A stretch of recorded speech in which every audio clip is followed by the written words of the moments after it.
Starting us off with number 10 are Catherine and Curtis Fairchild Jones. In Melbourne 1999, at 13 and 12 years old, Catherine and Curtis became the youngest people ever charged as adults for first-degree murder. The two shot their father's girlfriend Sonia and had plans to murder their father as well and another male relative for sexually molesting them. As soon as they had shot her, they realized what a huge mistake they'd made and they ran to their neighbor's house and said it was an accident. Even after evidence of abuse was found, no one did anything. No one believed the two were being abused and they were sent to jail. During their trial, they never brought up the abuse. Nothing about what they had endured was even mentioned. I mean, the man who was abusing them was convicted of sexually assaulting his girlfriend's daughter years prior. Why was this not brought up by their defense during their trial? I have no idea. Then the justice system failed them and they pleaded guilty to second-degree murder and were sentenced to 18 years and probation for life. They were both released in 2015 at 29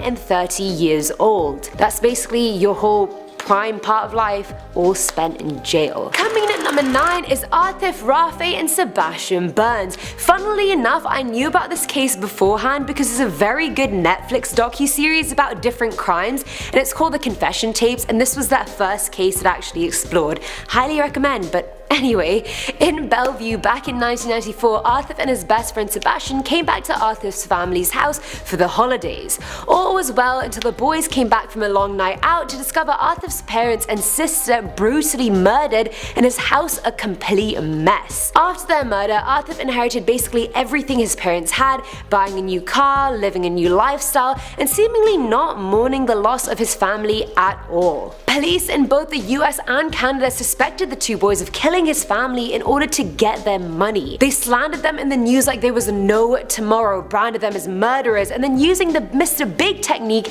to extract a confession from them. This technique is actually illegal in the US but legal in Canada where it was done. It involves undercover cops gaining the suspect's trust by involving them in illegal activities and then getting them to confess. Even with multiple alibis and no physical evidence, the undercover cop kept probing Burns to confess and he would make it all go away. I'm assuming in the hopes of making his life go back to normal, Burns did confess, and later on so did Atif, even though their stories were completely different. Both were found guilty in 2004 of a triple murder and were both sentenced to 3 life sentences each, even though they've been in prison for the past 20 years. At first I thought, how could anyone murder their parents, but after doing this video and seeing how many people actually did, I was like, wow, this is a thing. This actually happens.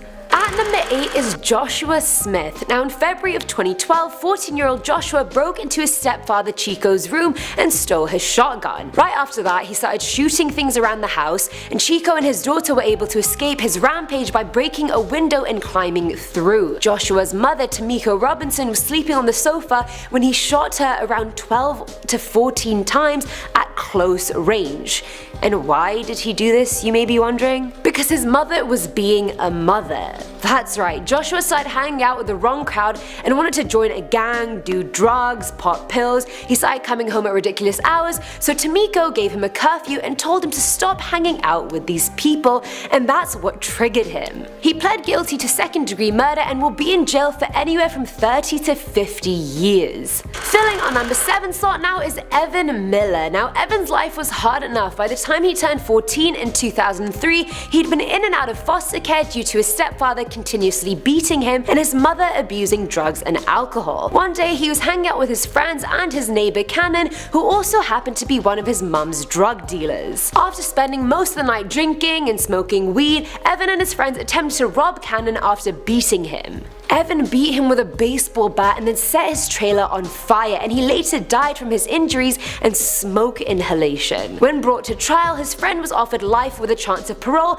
if he testified against Evan, which obviously he did. In 2006, Evan was sentenced to life without parole, and now at 28 years old, he may have a chance at a retrial, but for now he's still very much in prison. Now at number 6 is Jacob P. Ind. Back in 1992, when Jacob was 15, 15 years old, he killed his mum and his stepdad. After enduring years of sexual, physical, and emotional abuse, Jacob hired another older teen to help him murder his parents. Then, in the morning of December 17th, they went to their bedroom where they were fast asleep and attacked them for 5 whole minutes using various gruesome methods, stabbing them, spraying their faces with bear mace, and shooting them as well. He never testified during his first trial since his defense told him he would pack up and leave if he tried, so he was sentenced to life without parole. After spending 25 years in prison, he was finally granted a retrial and the right to testify back in August of 2018. And his retrial hasn't happened yet, so we don't know the conviction as of yet. Coming in at number 5 is Diana Ortiz. Diana was 18 years old when she moved to New York in 1983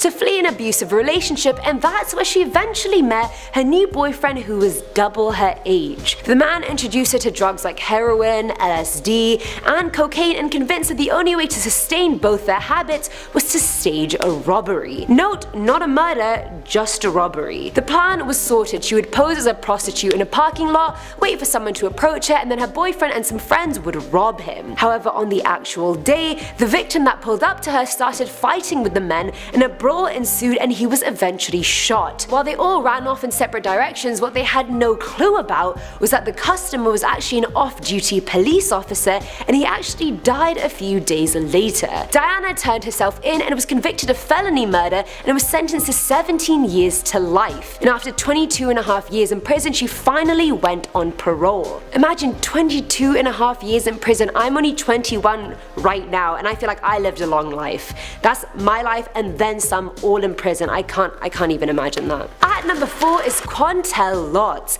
Now Lots, like a lot of other kids on this list, had a troubled upbringing. His dad, mum, stepmom, uncles, aunts, basically everyone around him was addicted to cocaine, even getting high on it while he was still in the room at a very young age. He'd seen his uncle get shot multiple times because of drugs and he himself was beaten on a regular basis. By 14, he used to have bouts of getting very angry, then crying uncontrollably, and then amnesia about what happened. In 1999, he was play fighting with his stepbrother Michael. It started off innocently, as it always does. Michael sent a blow dart his way, Lots fired back with a toy bow and arrow, but then it turned very ugly and escalated into a proper fight. It ended with Lots stabbing Michael a few times and then ultimately killing him. He literally doesn't remember the incident whatsoever, he just remembers being told the next day that his brother was dead and he was the reason. He was tried as an adult, not a juvenile, and was sentenced to life without the possibility of parole. Even though at 14 the state of Missouri thinks you're too young to legally get married, leave school, donate blood,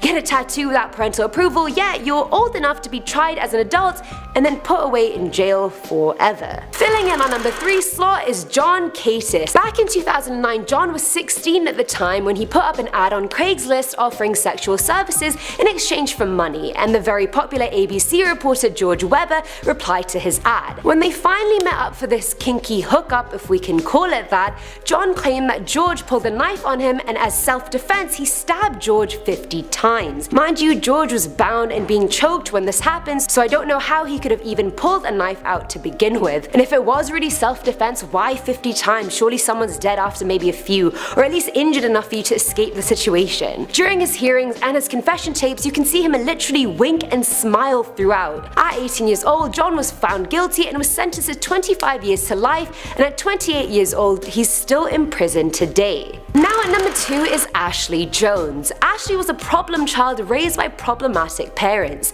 Her stepdad used to sexually molest her and her mum was a drug addict, so it appeared to be a blessing when her grandparents agreed to take in her and her sister. I don't know if they agreed to take her in or her parents kicked her out since she stabbed both her dad and her pregnant mum a year beforehand. Luckily neither died. A year later, at 14 years old, she was disobeying her grandparents more and more and she was dating a boy they didn't approve of. The couple hatched a plan and she helped her boyfriend commit a series of murders. First they killed her granddad, shooting him twice in the face and then stabbing him to death, then her aunt who they shot in her sleep and then set them both on fire. They also attacked her grandmom who also got burned on the face, stabbed in the chest and jaw and shot in the shoulder. Luckily she survived and she also tried to kill her own 10-year-old sister by stabbing her 14 times, but she also survived, thank God. Now at 24 years old, she's still in prison serving out her life sentence. And finally, at number 1 is Erin Caffey. Way back in March of 2008, Erin started dating a boy called Charlie Wilkinson. Story seems pretty kosher so far. After meeting Charlie, her parents felt like there was something off about him but didn't worry too much, but then Erin started to change. Her interests changed, her demeanor changed, and her parents thought Charlie was a bad influence and wanted them to break up. So what do any desperate teenagers do in that situation? Hatch a plan. Charlie and his friend Wade went into Erin's house while she waited in the car with Wade's girlfriend and shot Erin's mother Penny whilst also nearly decapitating her with a katana. They then shot her youngest brother Matthew in the head, while James and his friend both took turns stabbing her other brother Tyler. As if that wasn't bad enough, they then set the house on fire and it was completely ruined. Erin's father was also really badly injured. They shot him nearly 11 times whilst they killed Penny, but luckily he survived and was able to escape the house before it completely went up in flames. I mean, I don't know how lucky that is considering he survived his wife and kids and his remaining child is in jail, but it's still a good sign. Initially, no one suspected Erin, but during Charlie and Wade's questionings, they both said that the murders were Erin's idea. At 17 years old, Erin pleaded guilty to murder, as did Charlie, and they were both given 2 consecutive life sentences plus 25 years. And shall serve a term of 2 years on that count as well.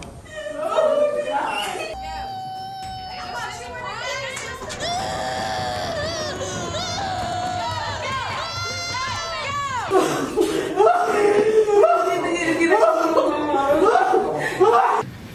didn't mean to kill Oscar. Ashley, I really didn't. I really think I did that. I didn't mean to hurt him. I want you all to know that that is not me. That is not me. That's not him. Okay, so starting us off like we always do with number 10. By Judge Rebecca Dallett, who gave him life without parole, sparking the outburst.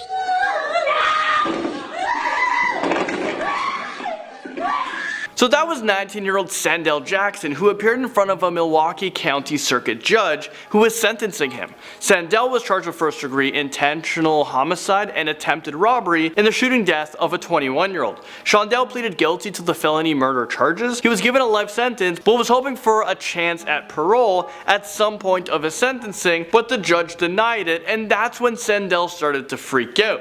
And everyone else in the courtroom was freaking out as well. Now at number 9, we have a girl who freaked out so bad, she started hiccuping. Like it was just uncontrollably. And I remember one time I hiccuped for like 6 months straight. It was really weird, so. The parents testified, has a history of being someone who can be manipulated. So this teenager, Jennifer Mee, was being tried in court for a murder charge, and she just couldn't keep calm. She was freaking out while being handcuffed. Jennifer Mee actually became famous after that video, and after years, she finally talked about that viral video. What happened to that sweet 15-year-old girl that we first met? I couldn't even tell you. I got cased up with the wrong crowd of people, really. Unfortunately, when I started experimenting with drugs, I just felt like I was invincible to everything. Now she will be facing the rest of her life in prison, and she may not have the opportunity to ever leave. During the interview, she said that she thinks she deserves about 20 years, but not more than that. Personally, I feel would be fair is at least 20 years. I do, because yes, somebody's life was taken, somebody's loved one, somebody's child. Your attorney has said now there's less than a 1 to 2% chance of you ever getting out of here. How do you hold on to hope? I can't put nothing past God, but I've been locked up since I was 19. I can't stop fighting. I have a family that wants me home. Next up, at number 8, we have 17-year-old Raceland Martin, who pleaded guilty to first-degree murder, and this is after he killed his 63-year-old grandfather with a hatchet. Is this real life right now? He was sentenced to life in prison, and during court, Martin was freaking out. And this guy was just shaking. He was so scared. He was terrified of what was going to happen to him. Well, what else do you think is going to happen to you? Yeah, buddy, you're going to be in prison for the rest of your life.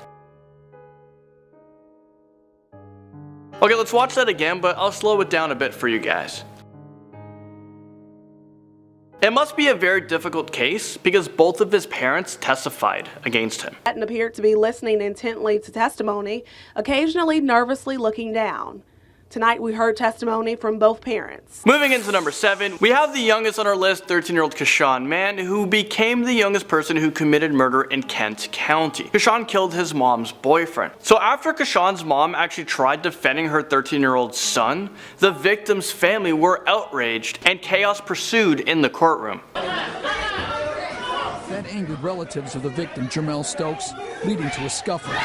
The mom was saying that she actually found out her boyfriend was abusing her son and the murder was justified.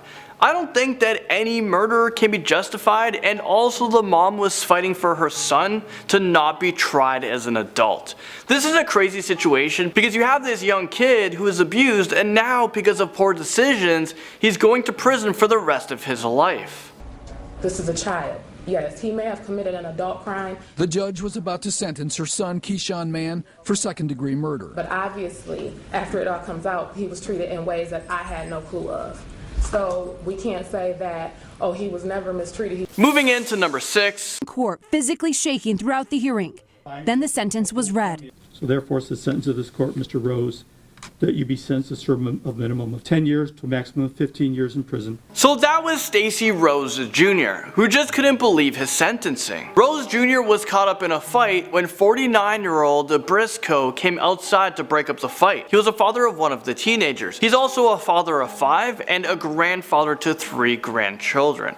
Rose Jr. fled the scene on foot through the neighborhood, but eyewitnesses was able to tell the police who the killer was, and he was quickly arrested. Outside of the courthouse, Rose Jr.'s mom was freaking out because she couldn't believe his sentencing. So my son wasn't a drug dealer. They went over there and stole them pills out of his car. Rose Jr. was very shocked to know he was sentenced for so long. He claims it was an accident. This teen was just shaking like crazy in the courtroom, and he was just crying right after his sentence. Alright, so at number 5, we have someone who isn't even a teenager yet, and she was freaking out. She appeared on an episode of Beyond Scared Straight. I love that show, and I love how they're such bad kids, they get reformed, and then they turn out to be okay kids. But the episode I'm going to show you guys is about a wannabe 12-year-old girl who thinks she's tough. Her name's Ashanti. And this girl was on track, to serve the rest of her life behind bars because she just seems so violent. Who knows what this little girl is capable of as she gets older. I'm Ashanti, I'm 12, I like fighting, I threaten people, and I'm in the squad. She's kind of speaking too gangster for me. I can barely hear what the heck she is saying, but from what I heard, she's not afraid of nobody. Well, until she was taken to a prison to see what her life was going to be like if she didn't change. Well, what you're about to see is someone who I've never seen be so afraid of anything before. This girl is just freaking out and just losing her mind, and she's like squealing, I think. We're getting closer and closer. They are gonna love that hair back here, buddy. Here we go. Ain't no time to cry now, sister. Ain't no time to cry. Okay, what the heck is even happening? She's just in panic mode. I'm not sure how tough this girl really is. Her tough act just seems to be fake. She's not ready for the real prison world. If she was, she wouldn't be acting like that.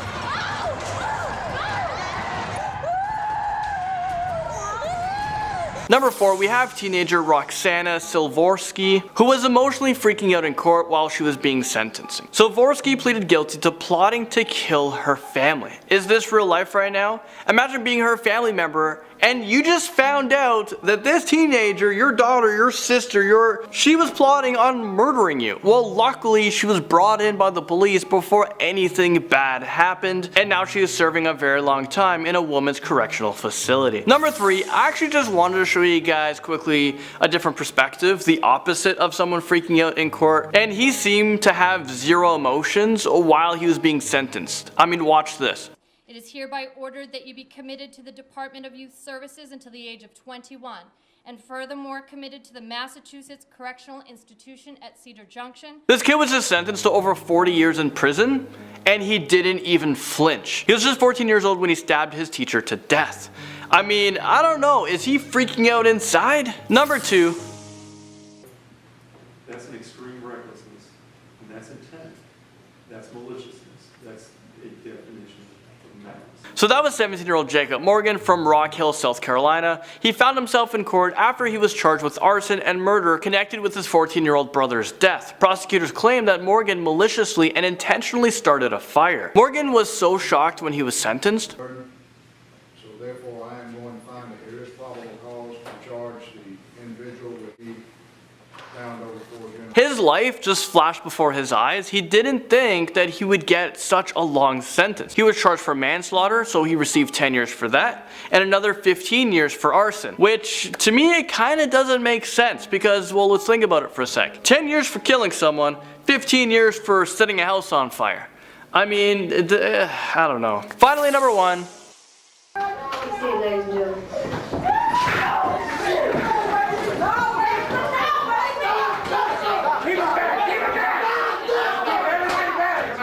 I count at least 20 officers in that room to retain 19-year-old Dexter Johnson. He was sentenced to death, so yeah, he was pretty pissed off. Johnson, the jury has found you guilty of capital murder. In accordance with the laws of the state of Texas, this court hereby assesses your punishment of death.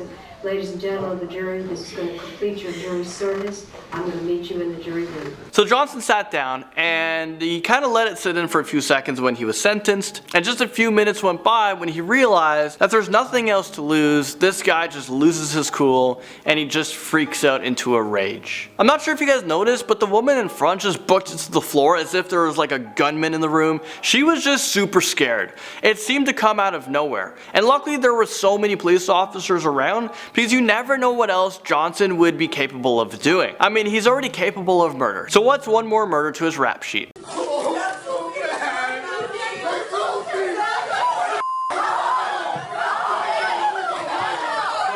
I am going to find that there is probable cause to charge the individual with the found over for General Sessions Court for late charges. Number 10. I need to kill Austin. Ashley, I really didn't. I really think I did that. I didn't mean to hurt him. That was 17-year-old Dylan Shymaker, who fatally beat his girlfriend's 23-month-old son. I mean, is this real life right now? I watched videos about this kid's case, and his lawyers were trying to justify that Dylan has an anger problem. He didn't mean to kill the 23-month-old baby. He didn't know how to control himself. I'm not sure why there are lawyers defending people like this, you know, defending killers. That little baby didn't have a chance at life. What is his lawyers thinking? What are they fighting for? But there were other dynamics at work there, including my client's inability to either control his anger or frustration and his inexperience in babysitting. So this took place in Buffalo in the States, and jurors convicted Dylan of second-degree murder. The judge sentenced him to 15 years to life in prison, which is the maximum punishment in Buffalo. Moving into number 9, we have this girl who freaked out after she was given a life sentence. She was hyperventilating, like Slow down, slow down.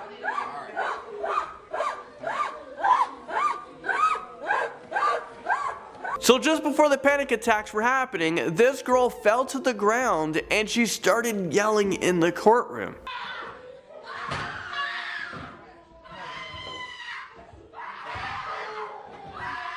The woman's family was also freaking out.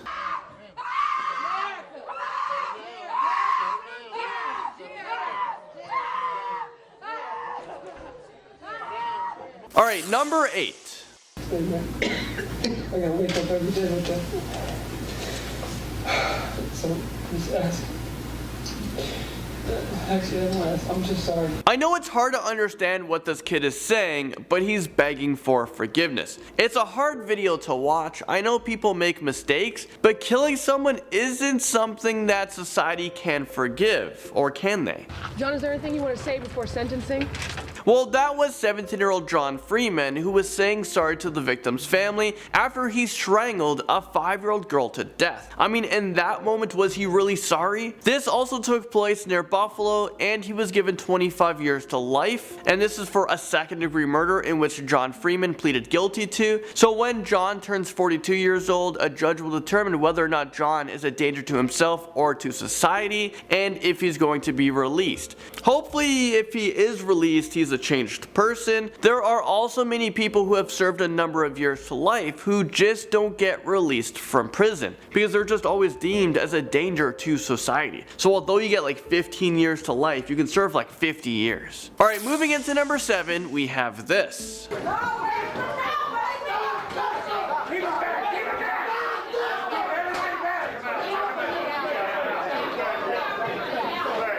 You couldn't see the guy I'm talking about during this part of the video, but who you're about to see is 19-year-old Dexter Johnson, who is 19 years old at the time, so he raged out in court when he was given the death sentence. I guess he has nothing else to lose. This is what this guy looks like. Punishment of death. Ladies and gentlemen of the jury, this is going to complete your jury service. I'm going to meet you in the jury room. All rise. The jurors convicted Dexter Johnson of capital murder. Dexter was involved in a carjacking, robbery, rape, and murder of 23-year-old Maria Paris. Dexter is now 28 years old and he's still on death row. And right now he does not have an execution date. Although someone is given the death penalty, it takes a very long time to go through the whole process. Do you guys believe in the death penalty? Sound off in the comment section. At number 6, we now have teenager Samantha Grigg, who was charged for murdering a Michigan State University student, Dustin Frolka. Grigg pleaded guilty to unarmed robbery and manslaughter in Frolka's death. The 19-year-old's body was found along I-69 last February. He had been beaten with brass knuckles, robbed. This case just doesn't seem to make sense to me. 16-year-old Samantha at the time decided to plan a kidnapping to rob and kill Frolka. I mean, she's 16. How do you have these thoughts? She had someone help her as well, and that was 18-year-old Tyrell Lee. So the reason why this doesn't make sense, because it does seem like Samantha had a really bright future. She threw it all away. She was actually a lead singer of her band, and she was actually quite good. Singer in a band. Number 5, we have this teenager who, after given his sentencing, turned around and just attacks the people in the first row. I think it was the victim's family. No, Your Honor. Nothing, thank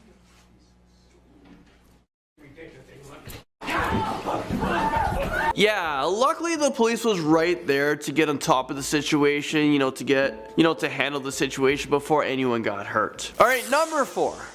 Can't, they understand the seriousness of the crime. Barbeau will almost certainly start his prison sentence at the Department of Corrections, Lincoln Hills School for Boys, north of Wausau. That was 15-year-old Antonio Barbeau at the time of his trial. This one is pretty messed up, but he was given a life sentence for killing his great-grandmother back in 2012. He was just 13 years old. Antonio and his friend killed his great-grandmother with a hatchet and a hammer. The great-grandmother was 78 years old, and this is just so sickening. Antonio won't be eligible for release until he's 50 years old. The article I was reading about this stated that Antonio's lawyers said the punishment was cruel and unusual. I mean, are they freaking kidding me? There's no way that the lawyer actually said this in court. How does that lawyer even sleep at night trying to get this killer out to the public sooner? The reason why Antonio killed his great-grandmother was for money. It's so sickening. I think the punishment wasn't cruel enough, but that's just my opinion. Moving into number 3, we have an 18-year-old who was sentenced to 20 years in state prison for using a dating app to set up a robbery that resulted in a shootout. In the footage I'm about to play for you guys, I really feel bad for this mother who is just so hurt. Once she finds out her daughter was charged and sentenced to 20 years in prison, she totally loses it. She freaks out, and then the teenager starts to freak out as well. This one is really sad.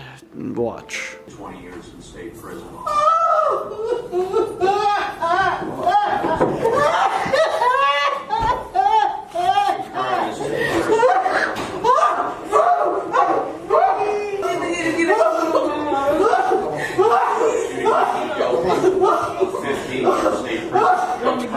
The teenager was then quickly taken out of the courtroom by police officers, and the mother was just left there to cry. She was so heartbroken, and I would be as well if I found out that my kid committed a robbery and guns were used and then they were sentenced to 20 years in prison. It's like you lost them. I'm not sure if she is even able to get out of prison sooner, but she did use a deadly weapon during this robbery that could have resulted in someone losing their life. Do you guys think that 20 years was, maybe too harsh of a punishment for this crime? All right, number 2.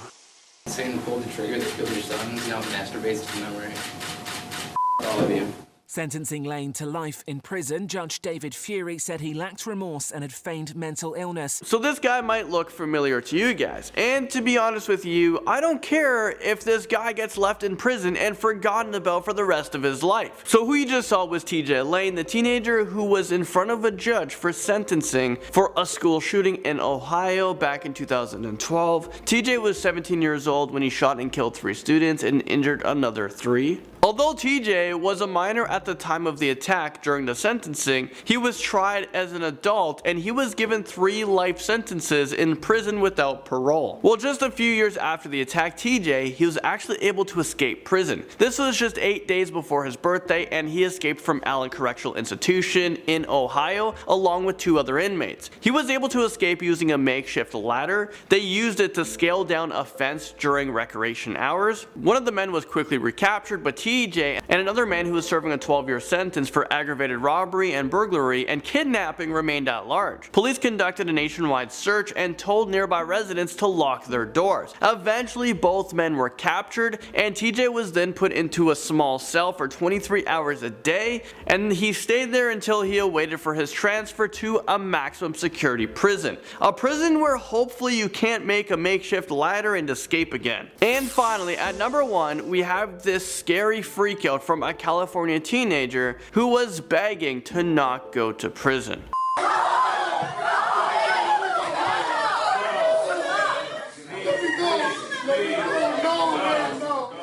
That was 18-year-old Fernando Elgato, who was accused of rape. He denies all claims, and he was freaking out when he was being sentenced because he was actually afraid of going back to prison. For some reason, he thought that if he fought back, he would somehow be released. Scared of returning to jail, 18-year-old... I feel really bad for this kid because if he actually didn't do it, he just appeared in front of a judge, he got sentenced, and now he's going back to prison where I don't really know what happens there. I can only imagine. So I would be freaking out too, but if this guy actually did the crime, no remorse for me.